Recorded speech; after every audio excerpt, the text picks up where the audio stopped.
Kampus harusnya menjadi tempat yang aman bagi mereka yang menjunjung tinggi. Tapi sayangnya, seringkali kampus malah menjadi sarang untuk perbuatan-perbuatan keji dan tidak terpuji. Pelecehan seksual. Pelecehan seksual. Fenomena ini tidak hanya melukai segelintir individu, akan tetapi juga mencederai nilai-nilai norma yang dijunjung tinggi oleh bangsa. Pelecehan seksual adalah suatu tindakan kejahatan yang bisa merugikan orang lain atau bahkan menimbulkan trauma pada korban-korbannya. Kasus pelecehan seksual kian marak terjadi. Miris rasanya melihat terkuaknya banyak kasus pelecehan yang diantaranya bertempatan di kampus. Salah satu kasus terbaru adalah pelecehan seksual di Institut Seni Indonesia Yogyakarta dan Universitas Hasanuddin di Makassar, di mana sejumlah mahasiswi melaporkan dosen mereka atas tindakan pelecehan. Para korban menghadapi trauma mendalam, sementara penanganan institusi belum optimal.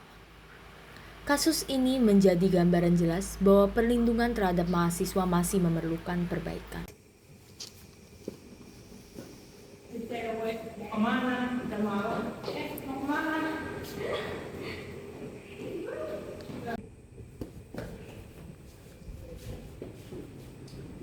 Untuk menangani kasus pelecehan seksual, Indonesia memiliki beberapa peraturan untuk itu. Yang pertama adalah Peraturan Mendikbud Nomor 30 Tahun 2021 yang mengatur pencegahan dan penanganan kekerasan seksual di lingkungan perguruan tinggi.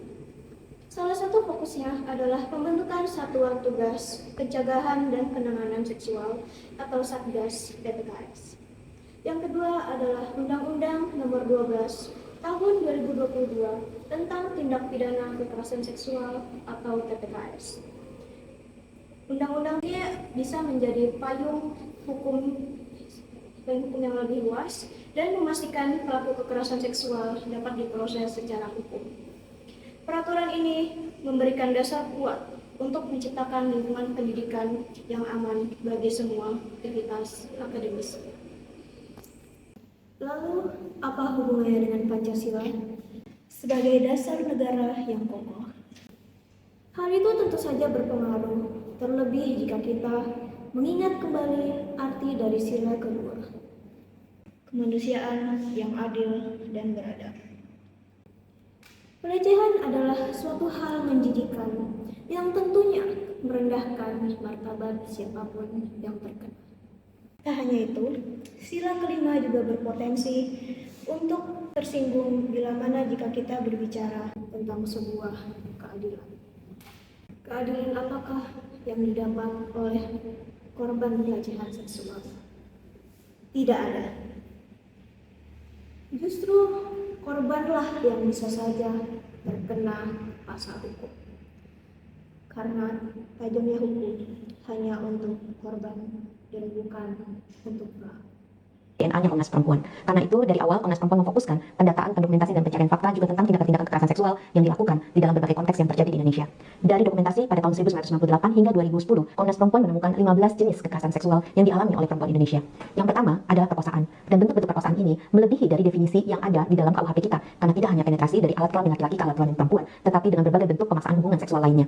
Di dalam proses untuk perkosaan seringkali terhenti, tidak karena pelaku ingin menghentikan, tetapi karena ada tindakan dari pihak lain ataupun korban berhasil melarikan diri. Percobaan perkosaan, ancaman untuk tindakan perkosaan, dan lain-lain dalam bentuk intimidasi kekerasan seksual adalah jenis kedua dari kekerasan seksual yang ditemui.